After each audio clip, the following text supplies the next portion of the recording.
Greetings, Soulswind here, and welcome to Let's Play Age of Mythology Extended Edition. Now, this edition is played from the Steam platform, and if you have the DLC, when you launch the game, you'll most likely be faced with this load menu, or rather, this main menu. Visibly, there are a lot less happening on the screen and don't really represent the game too well. Those who know the base main menu, especially if you haven't bought the DLC together with the base game and have them both installed, you would remember that the base main menu has a lot more things occurring on the screen and a lot more moving parts on the screen. How do we restore that? Well, we can go to the Steam library, look for the game Age of Mythology Extended Edition, right-click, select Properties, then go to the DLC tab and uncheck the Age of Mythology Extended Edition DLC and wait a little while for the game to update, then launch the game. And here we have it, the Age of Mythology Extended Edition base main menu. Now, there are 3 different editions to this game, and this is the supposedly second edition, or rather second version to this game. The first being the original, and some of us might still have our disc versions with us. I too had disc version of this game. Notice a word had. Well, I don't know where the disc went, but it's gone. However, I was able to search for the game and purchase a fresh copy of the game that is still sealed. In the disc version of this Let's Play series for Age of Mythology, there'll be an unboxing where I'll show how the physical copy of the game looks like. So you might ask, Soulswind, then are you gonna play this version, or the disc version, or the new version, the retold version? I'm going to play all 3 versions, and they're gonna be running along each other.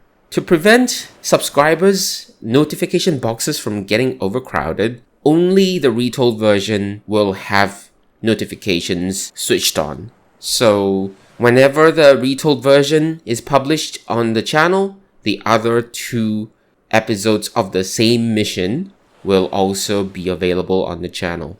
With this, we will be able to compare what are the differences between the 3.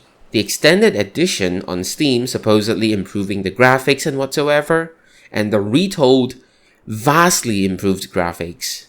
Gameplay should still stay relatively true to the original version on the discs, but let's see if there are fixes to bugs or changes that improves the graphical qualities, the sound qualities, and of course, the quality of life features that might be added with each version. So I'll be bringing up the 2 versions in the retold Let's Play, and if possible, frequently referencing those 2 versions and make comparisons. As of the recording of this episode though, the retold version has not been released, but it is on a countdown to an early release date. I think it's about 2 days or 3 days. The Steam version is developed by Skybox Labs, Ensemble Studios, and published by Xbox Game Studios. It was released on Steam 9th of May 2014, 10 years ago. For those who still don't know about this game, it's a real-time strategy game with a lot of resource gathering, base building, army building, sending your soldiers out to fight, and then trying to counter the enemy's army types. What is unique about this game is that it is a mythology, so there are mythical creature units and mythological units from the 4 factions in this game. The Greek faction, the Atlantean faction, the Egyptian faction, and the Norse faction. In the DLC, the Chinese faction was introduced. We will take a look at the intro cinematics. It's the full version, just like the gold edition, but in better detail. To access it, we go to this, we click on this.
Definitely better graphics.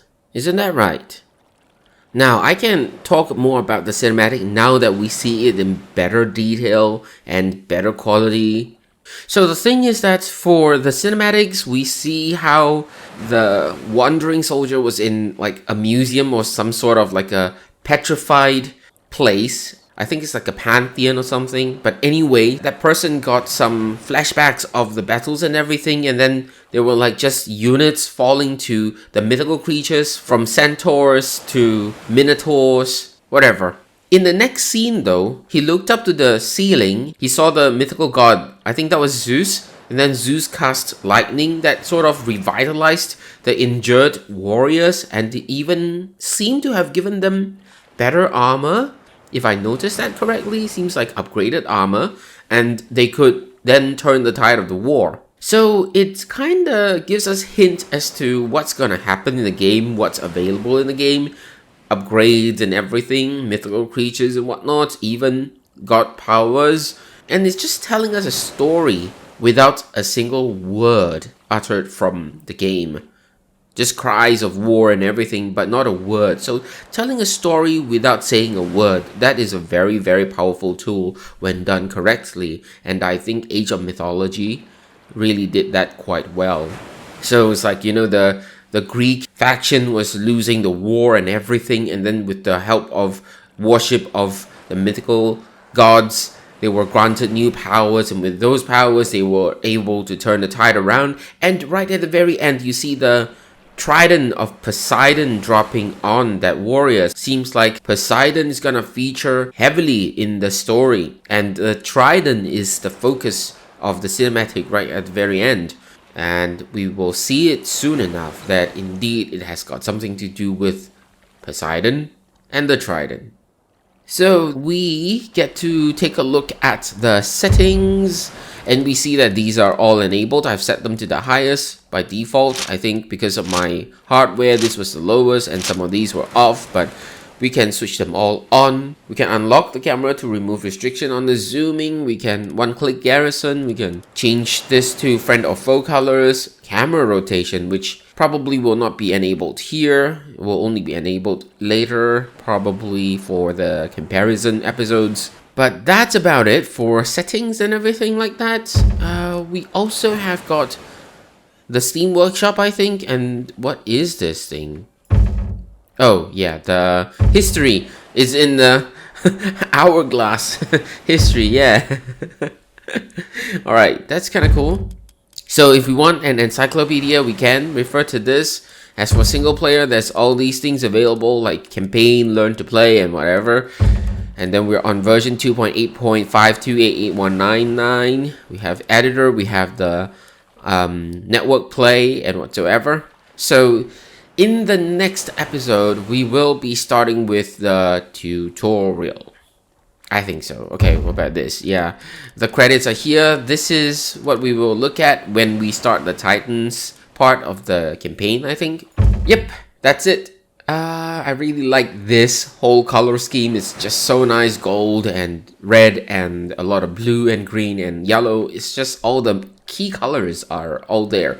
And using some of these grays and whatnot to accent the whole design is just fantastic.